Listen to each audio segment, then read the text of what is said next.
When was the last time something really excited you? Excited you so much that you couldn't wait to share it with others.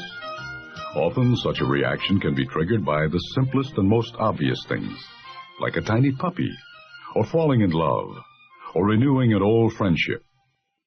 The great ideas in Lead the Field can have that effect on us too. They can turn our lives upside down. Suddenly, the lights are turned on, and we can see the world much more clearly. Opportunities take on new luster, even though they have been there all the time, unnoticed, waiting for the great idea to make them glow. The multifaceted career of Earl Nightingale, author and narrator of Lead the Field, is an affirmation of the effect of great ideas on our lives and the degree of success we attain. As a teenager, Earl saw the plight of his family and friends in the worst of the Depression. At that time, he couldn't afford any books. So he began seeking the answers, the keys to a better life in his local library. And as a voracious reader, he kept searching the rest of his life. After serving as a U.S. Marine in World War II, Earl became a well-known broadcast personality and was inducted into the Radio Hall of Fame. For his many achievements as an entrepreneur, writer, public speaker, recording artist, and radio and television commentator, he also won a gold record for the LP The Strangest Secret, for sales exceeding 1 million copies, the Golden Gavel Award from Toastmasters International, the Napoleon Hill Foundation Gold Medal Award for Literary Excellence, and was inducted into the International Speakers Hall of Fame. In Lead the Field, Earl Nightingale will lead you down new paths and old familiar trails. You'll rediscover the power of words like attitude and service and goals and commitment. You'll learn the use of intelligent objectivity and the benefit of being constructively discontented. And with each repeated listening, you'll unearth new gems from these acres of diamonds. Hundreds of thousands of men and women have benefited over the years from this treasury of great ideas and sound. Lead the Field is the synthesis of a lifetime of research, reading, and refining by Earl Nightingale. Starting with your first session, The Magic Word, the messages you're about to hear are widely considered all-time classics in the field of personal development. This is Earl Nightingale with the new edition of Lead the Field. This program is about 12 ideas that will bring order and success into our lives. These ideas will work wonders regardless of what we choose as the main thrust of our lives, for these are the great ideas that have evolved over the centuries, and together they form a constellation by which you and I can safely and successfully navigate. The great Spanish philosopher Ortega reminded us that we human beings are the only creatures on the planet Earth that are born into a natural state of disorientation with our world. That is, while all other creatures are guided by instinct of which they're neither aware nor have the capacity to question, each of us, as human creatures, was given the godlike power to create his or her own life. And each of us does exactly that all the years of his or her life. Every day we put in place actions and ideas that will determine the shape and substance of our tomorrows. For some, those ideas and actions lead inevitably to extraordinary achievement and rewards. For most, they tend to lead to a kind of middle ground in which great numbers of people take their cues from each other without question or consideration. And for some, those actions and ideas lead to repeated frustration and problems as they spend their lives in the bottom layers of the socio-economic pyramid. Success or failure as a human being is not a matter of luck or circumstance or fate or the breaks or who you know or any of the other tiresome old myths and cliches by which the ignorant tend to excuse themselves. It's a matter of following a common-sense paradigm of rules, guidelines anyone can follow.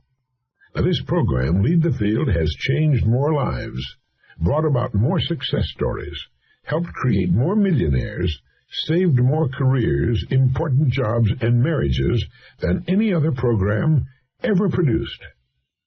And the rules we talk about here don't change. They apply to any situation, under any and all circumstances. We never have to say, I wonder what'll work in this particular situation. All we have to do is make these ideas our own. And we begin with what I call the magic word. We all want good results from life in our home, our work, and in all our contacts with other people. And the most important single factor to guarantee good results day in, day out, all the months and years of our lives, is a healthy attitude. Attitude is the magic word. Attitude is defined as the position or bearing as indicating action, feeling, or mood. And it is our actions, feelings, or moods which determine the actions, feelings, and moods of others. Our attitude tells the world what we expect in return. If it's a cheerful, expectant attitude, it says to everyone with whom we come in contact that we expect the best in our dealings with our world. You see, we tend to live up to our expectations, and others give to us, as far as their attitudes are concerned, what we expect. Our attitude is something we can control. We can establish our attitude each morning when we start our day. In fact, we do just that whether we realize it or not. And the people in our family, all the people in our world, will reflect back to us the attitude we present to them. It is then our attitude toward life which determines life's attitude toward us, cause and effect. Everything we say or do will cause a corresponding effect. If we're cheerful, glad to be experiencing this miracle of life, others will reflect that good cheer back to us.